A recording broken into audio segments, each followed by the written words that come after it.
keterlibatan dan keikutsertaannya Pak Jokowi ini sebenarnya ini kan tidak penting dan tidak perlu lah, bahwa pemberian BLT dan bansos ini sebenarnya kan bisa diwakilkan ke menteri terkait. Ambigu jadinya pada saat di akhir-akhir masa pemerintahannya Presiden Jokowi ini masih belusukan, dan di beberapa kesempatan berdasarkan data informasi yang kami terima, ada pesan-pesan tertentu yang disampaikan, baik itu secara langsung maupun tidak langsung oleh Presiden Jokowi untuk mendukung salah satu paslon. Yang mirisnya lagi, kekuasaan yang berlebihan yang dimiliki oleh Jokowi ini juga dimanfaatkan oleh partai-partai di bawahnya. Apa yang disampaikan oleh Zulkifli Hasan pada saat mengatakan siapa yang memberikan bansos? Jokowi. Siapa yang memberikan BLT? Jokowi. Tribunnews on Fokus Tribuners membersamai Anda kembali hari ini bersama dengan saya Nila Irda. Tribuners, pemerintah belakangan ini diminta berhati-hati dalam melaksanakan kebijakan bantuan sosial atau bansos dalam situasi politik menjelang pemilu 2024 agar kemudian tidak disalahgunakan atau disalahartikan. Terbaru juga bahkan sejumlah pihak ini meminta agar bansos dihentikan sementara agar tidak dimanfaatkan sebagai alat kampanye hingga kemudian menguntungkan pihak tertentu, terutama dalam kontestasi Pilpres 2024. Bahkan ramai juga di publik ketika ada pernyataan dari salah satu tim pemenangan Capres yang mengatakan bahwa bansos ini pemberian dari Presiden Joko Widodo. Untuk membahasnya, hari ini saya tersambung bersama dengan Ketua Umum dari NCW, ada Bang Hanifal Sutrisna dalam sambungan Zoom secara online bersama dengan saya. Bang Hanif, terima kasih sudah bergabung. Sehat ya, Bang? Ya, alhamdulillah. Assalamualaikum warahmatullahi wabarakatuh. Salam buat kawan-kawan Tribuners semuanya, para netizen dan followers Tribuners. Semoga sehat-sehat selalu. Amin. Gimana, Dila, Bismillah. sehat juga kan? Ya, waalaikumsalam juga. Terima kasih Bang Hanif menyempatkan waktunya berbincang bersama dengan saya. Tadi di awal saya sempat mengatakan bahwa sedang ada potensi bahwa bansos ini bisa dipolitisasi begitu ya. Saya mau minta pengantar terlebih dahulu. Ini mendekati kontestasi Pilpres 2024. NCW melihatnya potensi bansos bisa dimanfaatkan sebagai alat kampanye ini seperti apa, Bang? Sebenarnya seperti yang beberapa waktu yang lalu kita sempat diskusi di Tribun News, bahwa ada potensi penambahan pemberian bansos dan BLT di tahun 2024 menjelang pesta demokrasi. Dan hal ini sebenarnya bisa dikatakan diindikasikan bahwa pemerintah saat ini, atau lebih tepatnya kepada Presiden Jokowi, memanfaatkan momentum ini untuk memberikan stimulan kepada paslon tertentu dan partai tertentu, boleh dikatakan di koalisi Indonesia Maju ini, malah dimanfaatkan sebagai karena mereka didukung oleh presiden yang masih berkuasa saat ini. Jadi bansos dan BLT itu digunakan oleh mereka sebagai salah satu gimmick betapa pedulinya koalisi Indonesia Maju terhadap kondisi yang menerpa rakyat Indonesia pasca pandemi. Namun alangkah sayangnya kondisi ini sebenarnya harus menjadi perhatian yang serius bagi Bawaslu, bahwa penggunaan infrastruktur, penggunaan anggaran pemerintah yang untuk kebutuhan kampanye salah satu paslon atau beberapa partai politik yang berada di koalisi ini sangat melanggar undang-undang. Undang-undang dilanggar itu ya udah pasti undang-undang pemilu, undang-undang nomor 7 tahun 2017. Ya, terutama pasal 523 dikatakan di sini bahwa setiap pelaksana, peserta atau tim kampanye pemilu yang dengan sengaja menjanjikan atau memberikan uang atau materi lainnya sebagai imbalan kepada peserta kampanye pemilu secara langsung ataupun tidak langsung sebagaimana dimaksud pada pasal 280 ayat 1 huruf J, dipidana dengan pidana penjara paling lama 2 tahun dan denda paling banyak 24 juta rupiah. Dan pasal-pasal selanjutnya. Dan setiap pelaksana peserta pasal 2-nya, ayat 2-nya, setiap pelaksana, peserta atau tim kampanye pemilu yang dengan sengaja pada masa tenang menjanjikan atau memberikan imbalan uang atau materi lainnya kepada pemilih secara langsung, nah ini dikenakan penjara paling lama 4 tahun dan denda 48 juta. Dan pada saat pemungutan pun ini juga ada pada ayat 3-nya. Nah, ini memperlihatkan bahwa pelanggaran yang dilakukan berulang-ulang atau berkali-kali yang dilakukan oleh koalisi maju yang katanya didukung oleh Presiden Jokowi ini sangat meresahkan rakyat saat ini. Kenapa? Kekuasaan berlebihan yang dimiliki oleh Jokowi saat ini dengan koalisi Indonesia Maju yang menggadang-gadang capres Prabowo Subianto dengan Gibran Rakabuming Raka ini memperlihatkan bahwa betapa buruknya etika berpolitik dan pelaksanaan norma-norma sosial yang kalau kita sentuh ya secara norma ya, bahwa adab dan etika yang diperlihatkan oleh kawan-kawan di koalisi Indonesia Maju yang mengusung Prabowo Subianto dengan Gibran Rakabuming Raka ini sungguh memuakkan lah.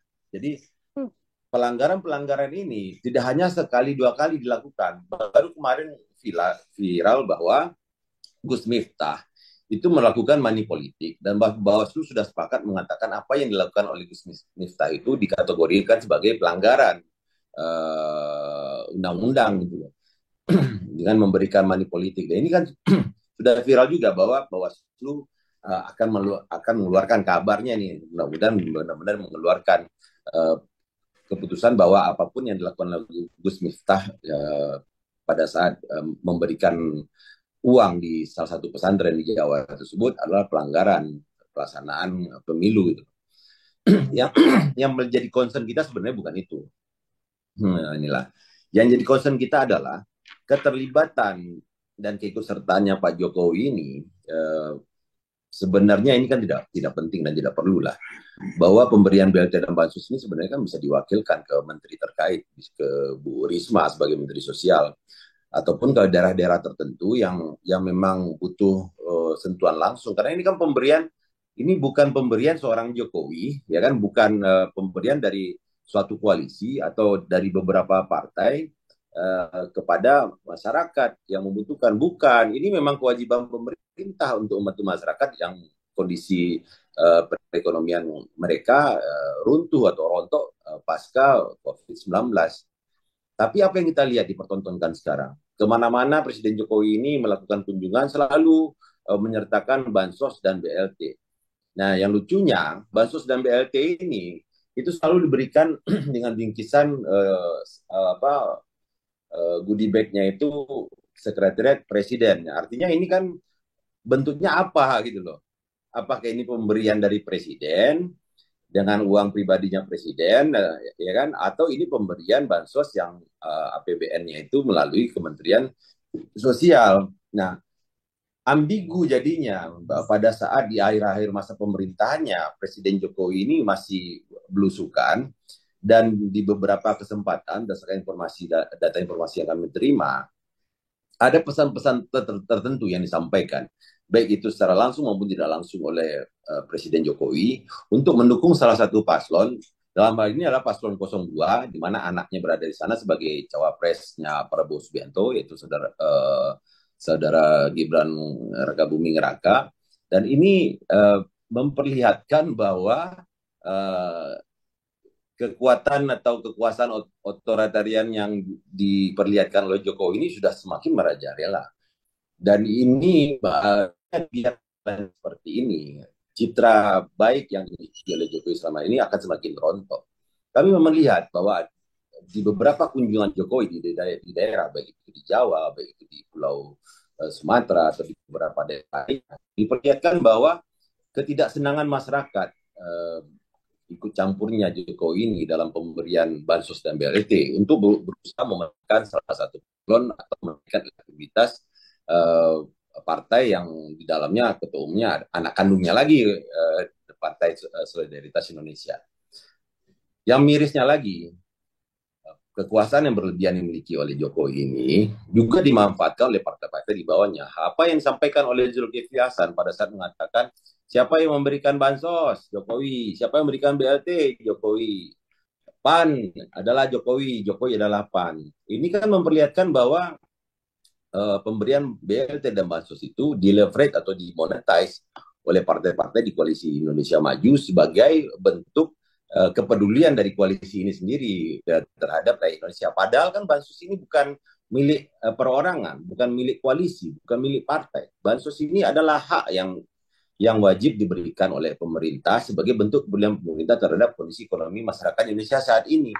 Dan ini jelas-jelas tertuang dalam Undang-Undang Dasar bahwa rakyat miskin dan anak telantar segala macam itu diinikan oleh negara. Nah, negara boleh hadir, tapi tidak dalam bentuk perorangan, tidak dalam bentuk koalisi, tidak dalam bentuk partai tertentu, tapi hadir sebagai kepala negara yang hadir hanya memang sebagai kepala negara, sebagai presiden, tidak usah membawa gimmick-gimmick atau membawa retorika bahwa jika seandainya yang meneruskan saya ini besok presidennya adalah si A atau si B, maka bansos dan BLT ini akan terus berjalan dan masyarakat diminta untuk ini kan tidak perlu sebenarnya Nila. Ini memperlihatkan bahwa ketakutan oleh pemerintah atau rezim saat ini terhadap kekuatan yang muncul rakyat bahwa rasa muak yang begitu besar akan menggerus suara di kantong-kantongnya Koalisi Indonesia Maju. Saya melihat beberapa hal yang sempat menjadi viral di media sosial yang memperlihatkan bahwa masyarakat Indonesia saat ini bukan masyarakat Indonesia yang dulu bisa dibodoh-bodohi dengan money politik. Tapi apa yang dilakukan, mohon maaf ini, terutama paslon 02, ada upaya-upaya untuk membeli suara dengan diduga mendekati pondok-pondok pesantren, di mana diberikan stimulan-stimulan dalam bentuk uang, ya kan, dalam bentuk bantuan lainnya, ya dengan mensyaratkan nanti harus mendukung paslon 02. Nah, dugaan ini kan terlihat dari video-video yang beredar di media sosial dan lebih membuat masyarakat ini sebenarnya tertawa dan mengolok-olok adalah jika dikatakan bahwa apa yang dilakukan oleh Gibran Rakabuming Raka pada saat Car Free Day di Jakarta mengatakan bahwa pemberian susu dan pembagian buku-buku itu bukan bagian dari kampanye politik. Ya tidak bisa lah. Dia sebagai calon wakil presidennya paslon 02, apapun kegiatan yang dia lakukan itu namanya gerakan politik. Suka tidak suka apapun yang dilakukannya, jika masih dalam kondisi kampanye seperti ini, itu pasti gerakan politik.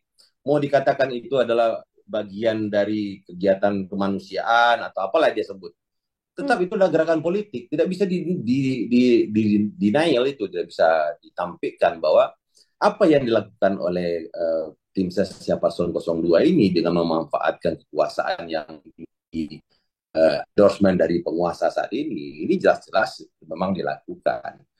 Dan menurut hemat kami di NCW ini pelanggaran Undang-Undang Nomor 28 tahun 99 tentang penyelenggaraan negara yang bersih dan bebas dari KKN.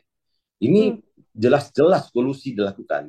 Kalau dikatakan kolusinya di mana? Ya kolusinya dengan relasi kuasa yang dimiliki oleh Pak Lurah saat ini, memberikan endorse ke berbagai ke koalisi yang didukungnya, partai yang didukungnya atau paslon yang didukungnya, bahwa pemberian bansos dan BLT ini dalam tanda kutip ya menyebutkan bahwa ini bagian dari pemberian tongkat estafet ke calon yang akan maju nanti.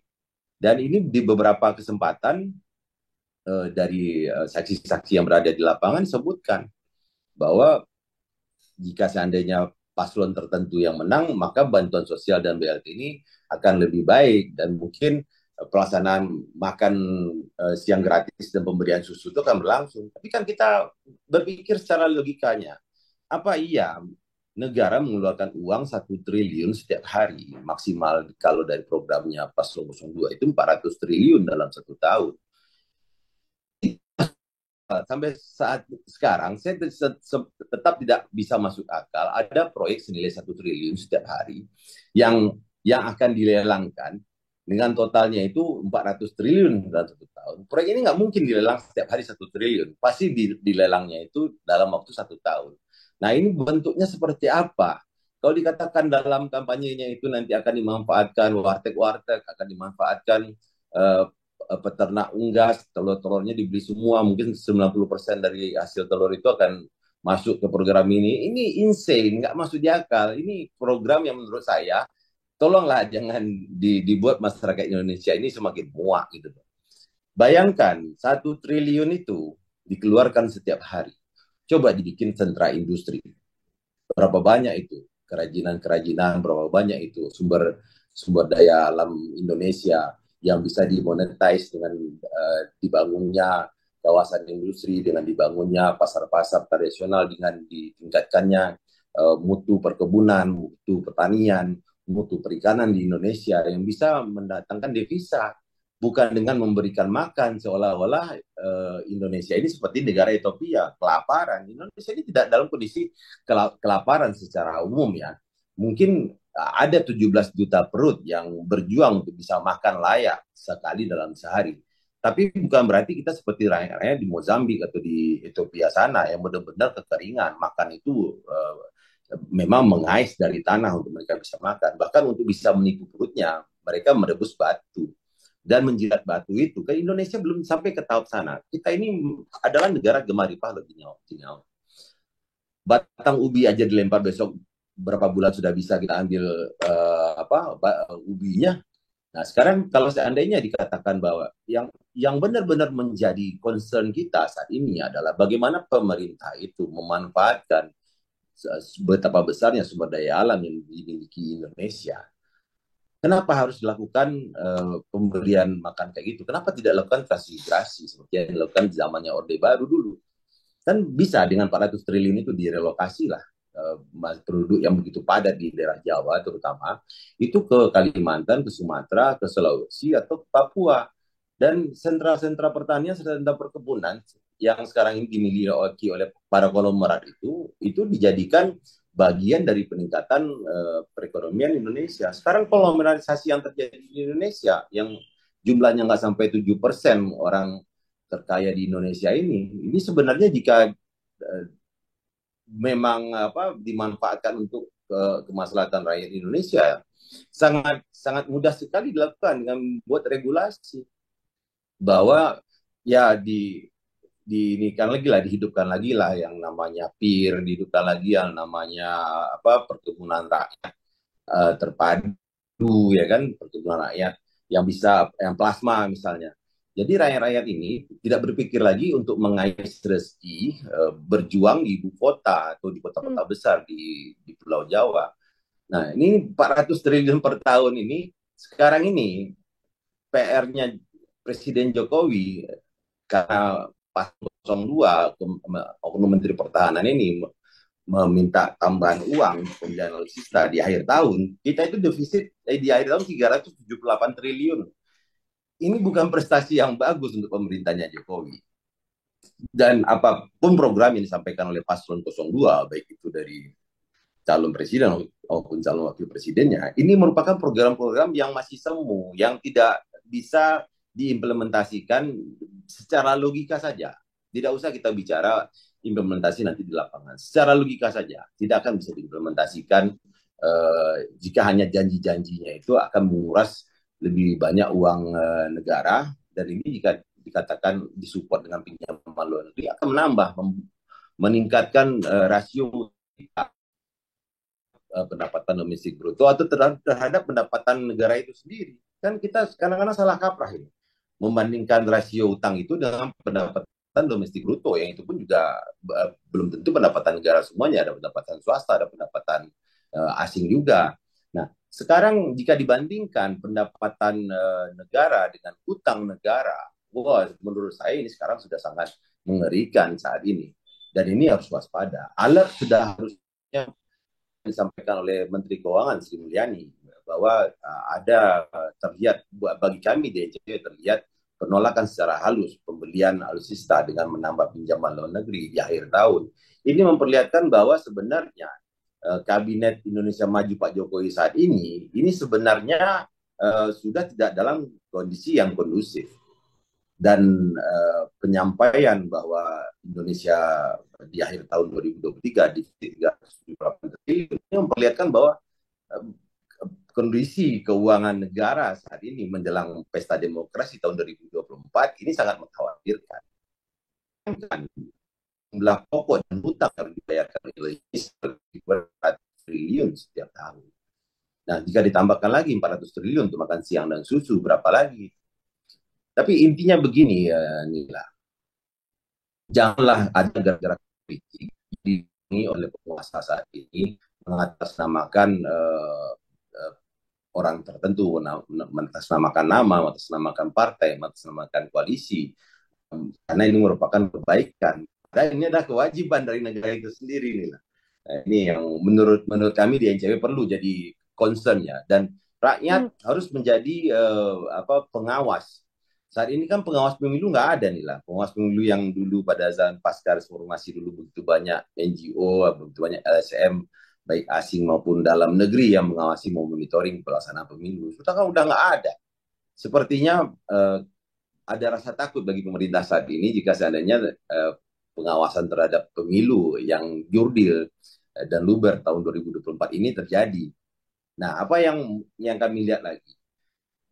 Pada Hmm. saat elektabilitas paslon 02 ini mulai menurun karena gimmick gemoy itu sudah tidak masuk ke kriteria yang disukai oleh Gen Z, masuklah dengan cara bahwa pemberian bansos dan BLT ini adalah bagian dari program yang diberikan penguasa dan akan dilanjutkan oleh paslon 02 untuk berkuasa selanjutnya. Ini kan tidak etis sama sekali.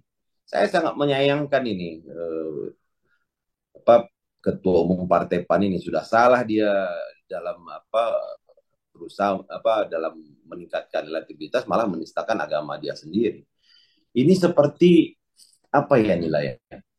Kita ini harusnya belajar pada pengalaman yang terjadi pada Ahok di zaman dahulu. Kalau Ahok ini kan karena bukan Muslim ya, mungkin dia tidak mengerti apa makna dari Al-Quran ya, surat Al-Maidah yang menjadi kontroversial pada saat itu. Tapi kan kalau Zulkifli Hasan ini kan ini orang yang boleh dikatakan berada di organisasi Islam, dan ini apa yang dia nistakan kemarin itu melalui perlakuan tahiyat akhir itu penistaan agama, dan tidak ada permintaan maaf, tidak ada klarifikasi, tidak ada ini. Menurut saya ini memperlihatkan kesombongan bahwa kekuasaan yang berlebihan yang dimiliki sekarang oleh koalisi Indonesia Maju dengan support Pak Lurah saat ini Hmm. memperlihatkan apa Indonesia ini sepertinya dimiliki hanya apa satu koalisi atau beberapa partai saja, yang lainnya hanya penonton atau mungkin ngontrak gitu nih. Hmm,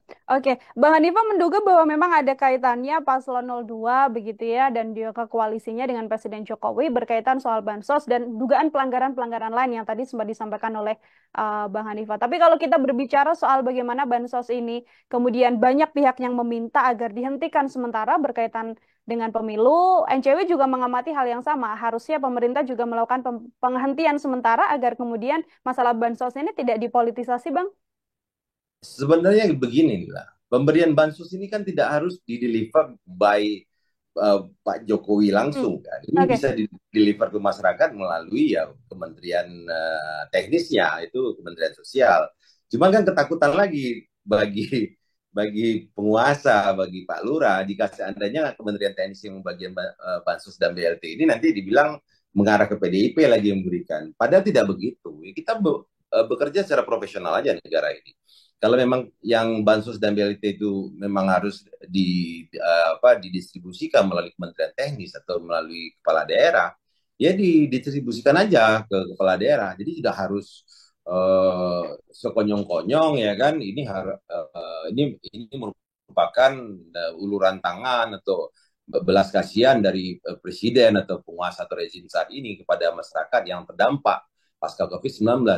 Dan kondisi inilah yang menurut kami di NCW jangan diperlihatkan seolah-olah pemerintah ini pura-pura bodoh, tidak mengerti aturan dan tidak memahami regulasi terkait dengan pelaksanaan pemilu di tahun 2024 ini. Dan pelanggaran-pelanggaran yang saat ini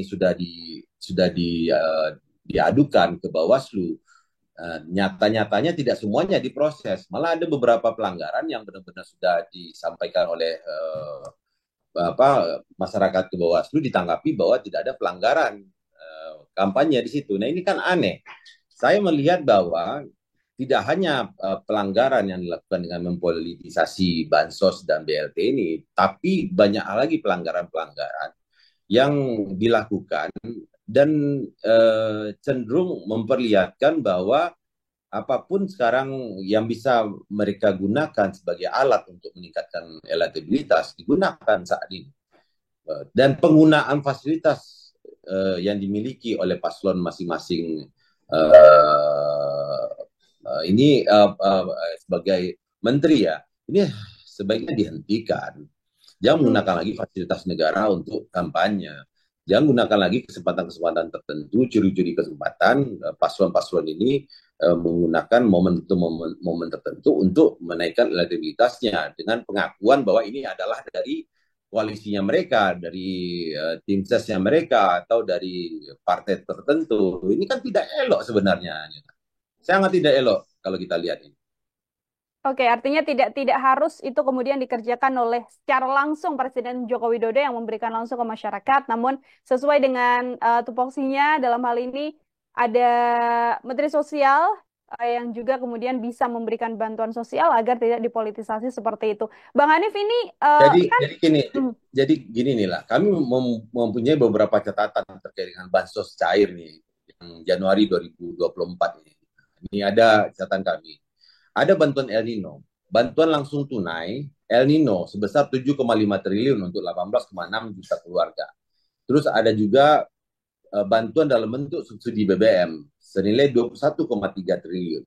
Subsidi listrik 68,7 triliun. Subsidi bunga kredit usaha rakyat atau KUR 40,9 triliun. Dan bantuan pangan 7,8 triliun untuk 21,3 juta keluarga. Nah, dana ini tidak hanya disalurkan melalui belanja kementerian atau lembaga KL dan non KL, melainkan juga disalurkan melalui transfer ke daerah dalam bentuk pemberian BLT desa senilai 10,4 triliun untuk 2,9 juta keluarga. Artinya mekanismenya ini sebenarnya kan sudah ada. Jadi tidak perlu lagi Presiden Jokowi itu belusukan, ya kan? Menurut saya Pak Jokowi saat ini harusnya lebih concern kepada beberapa proyek yang saat ini dalam kondisi genting ya, terutama IKN. IKN saat ini kan belum satu pun investor yang benar-benar menandatangani perjanjian atau kontrak dengan pemerintah Indonesia untuk bersedia menjadi bagian investor yang membangun sarana di IKN. Karena sampai sekarang belum ada kejelasan berapa profit margin yang bisa didapatkan oleh investor ini jika mereka ikut imbreng atau mereka ikut bergabung dalam membangun IKN. Nah ini yang sebenarnya harus concernnya Pak Jokowi. Dikatakan IKN ini akan digunakan sebagai tempat untuk peringatan 17 Agustus nantinya di tahun 2024. Harusnya segala infrastruktur dan sarana dan prasarana harusnya sudah mulai commissioning itu terakhir itu ya bulan Juni itu sudah selesai, karena 2 bulan sebelum 17 Agustus itu harusnya semua sudah selesai. Tapi kenyataan di lapangan, progres pun hingga saat ini 30% pun belum, ini udah bulan Januari. Dan menurut saya apa yang menjadi concern Pak Jokowi saat ini bukan pemberian BLT dan bansos ini, karena ini ada Kementerian Teknis. Concern lah terhadap ada beberapa dugaan yang sempat diungkapkan oleh NCW. Nah, kami agak sedikit berbahagia inilah kami sampaikan juga berita bahwa tadi kami ada breaking news mengatakan bahwa rencana pembelian pesawat Miras 2000 Strip 5 ini yang merupakan pesawat bekas dari Qatar itu katanya dibatalkan. Dan ini kan kami dari DPNCW mungkin bagian terkecil yang menyuarakan supaya upaya-upaya atau dugaan-dugaan adanya penyalahgunaan wewenang, penyalahgunaan anggaran negara dalam pembelian pesawat bekas yang harusnya hibah ini batal terlaksana. Begitu nih lah. Mhm. Oke, baik Bang Hanif. Bisa bisa dilakukan, kemudian tidak semuanya serta-merta Presiden Jokowi, karena sekali lagi tadi Presiden Jokowi masih punya PR besar, termasuk di antara bagaimana berkaitan soal IKN, begitu ya, di akhir masa kepemimpinannya. Ini kalau dari NCW sendiri melihat potensi bahwa bansos kemudian bisa jadi salah satu hal yang dipolitisasi dan lain sebagainya. Tadi disampaikan oleh Bang Hanif, ada opsi banyak yang bisa diambil untuk kemudian tidak langsung Presiden Jokowi yang melakukan hal ini. Apa kemudian Betul. yang juga menjadi salah satu desakan dari NJW agar kemudian hal ini tidak berdampak pada masyarakat begitu Bang? Karena kan yang namanya masyarakat pasti sangat menantikan bansos atau BLT begitu ya. Apabila memang terjadi konflik kan akhirnya yang terdampak paling besar kan juga masyarakat seperti itu. Nah, ini ada beberapa kegiatan bansos lagi yang digulirkan di awal yang saya Januari tahun 2024. Ini ada namanya program Keluarga Harapan. Nah, ini yang nilainya itu per keluarga diberikan untuk ibu hamil, anak usia 5 sampai 7 tahun, anak usia SMI, dan anak usia SMP 12 sampai 15 tahun. Kemudian ada lagi bansos beras 10 kilogram. Nah, ini namanya bansos bantuan pangan non tunai. Nah, ini kan bisa tidak harus juga yang ini bisa dilakukan oleh Bulog, didistribusikan langsung oleh Bulog. Ya, karena kalau seandainya tidak didistribusikan oleh Bulog, apa fungsinya badan badan usaha apa logistik Indonesia yang selama ini menjadi sentra bagi pengumpulan atau sebagai cadangan logistiknya pangan Indonesia kan. Hmm. Kemudian ada lagi mana bantuan pangan non tunai itu BPNT. Nah, BPNT ini yang diterima itu 200.000 per bulan dan dibagikan 2 bulan sekali sehingga dalam satu pencairan itu 400.000. Nah ini kalau seandainya ini tidak dilakukan oleh Kementerian Teknis atau memang diberikan ke lembaga yang yang boleh mendistribusikannya, ini nanti bisa disalahgunakan lagi karena dianggap nanti ini bagian dari pemberian cuma-cuma dari koalisi tertentu atau dari penguasa sehingga dengan diberikannya bantuan pangan non tunai ini masyarakat harus ikut memilih. Ini kan terlihat di salah satu stadion acara lah di salah satu stadion di Jawa diminta kepala desa, lurah segala macam hadir dan di sana katanya dijanjikan uang masing-masing orang itu ada 100.000 dan 200.000 ternyata kan tidak kenyataannya dan masyarakat dilarang untuk keluar stadion itu akhirnya hampir terjadi kericuan dan stadion itu akhirnya kosong nih lah memperlihatkan bahwa masih ada upaya-upaya dari penguasa, dari oknum-oknum tertentu untuk menggalang massa dengan cara menggunakan kekuasaan. Sudah tidak saatnya hal seperti itu dilakukan. Karena semakin itu dilakukan, tolakan dari masyarakat semakin tinggi. Walaupun survei-survei sekarang yang diduga dibayar oleh penguasa oligarki untuk meningkatkan elektabilitas salah satu paslon, tapi masyarakat sekarang sudah cerdas. Masyarakat ini sudah jatuh ke lubang yang cukup dalam dengan gagalnya perekonomian pada saat COVID-19 2 tahun 3 tahun yang lalu.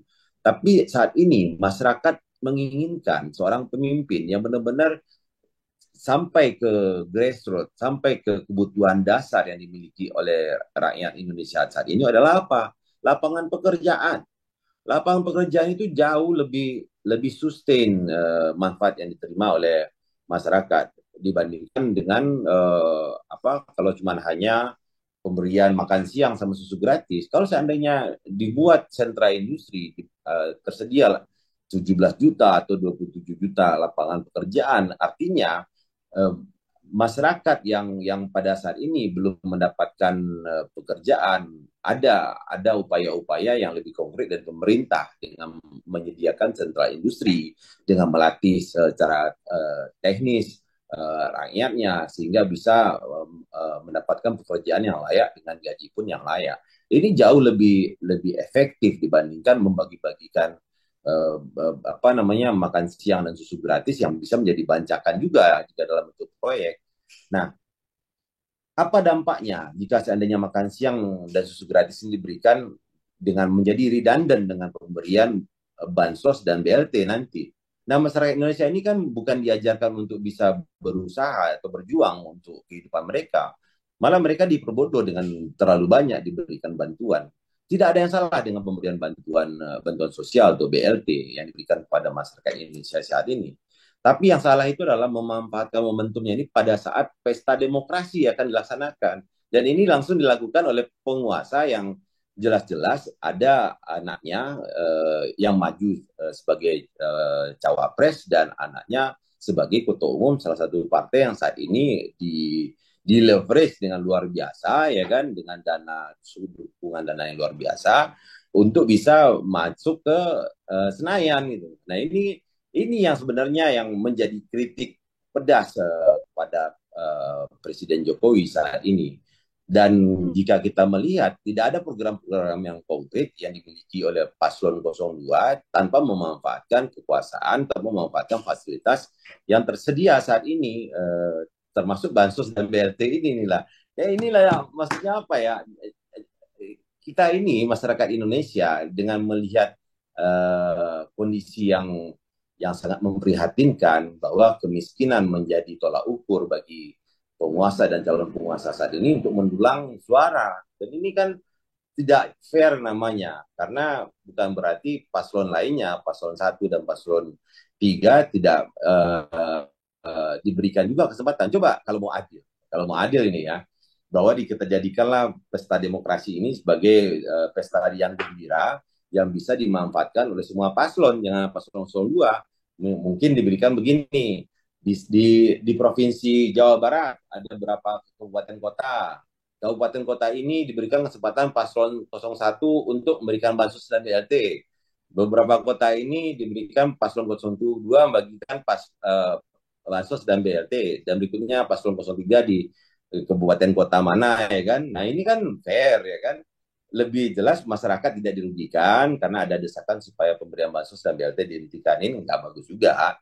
Karena kan memang masyarakat Indonesia saat ini memang membutuhkan bantuan langsung tunai dan bantuan sosial berupa yang bentuknya pangan, yang beras 10 kilogram itu. Dan ya harus bisa lah Pak Jokowi ini berhenti. Dan pemilu tanpa Jokowi itu adalah tujuan yang paling utama yang saat ini kami di DPP NCW dengan kawan-kawan aktivis pergerakan demokrasi lainnya, bahwa pemilu ini memang harus tanpa Jokowi sehingga bisa bisa diharapkan pemilu yang jujur, adil, langsung, umum, bebas dan rahasia. Begitu nih. Oke, terakhir dari saya Bang Hanif sekaligus menjadi Ya. closing statement juga terkait bagaimana polemik bansos yang dipolitisasi dalam bahasan kita dalam program On Fokus hari ini. Silakan Bang Hanif sebagai closing statement. Jadi apa yang kami harapkan dari DPP NCW kepada Presiden Jokowi sebagai kepala negara, kepala pemerintahan, untuk bisa memaknai bahwa pemberian bansos dan BLT ini bukanlah karena kemurahan hati seorang kepala negara, seorang presiden, tapi ini merupakan suatu kewajiban bagi negara untuk memperhatikan rakyat yang miskin, rakyat yang fakir, dan pemerintah atau negara hadir di sana.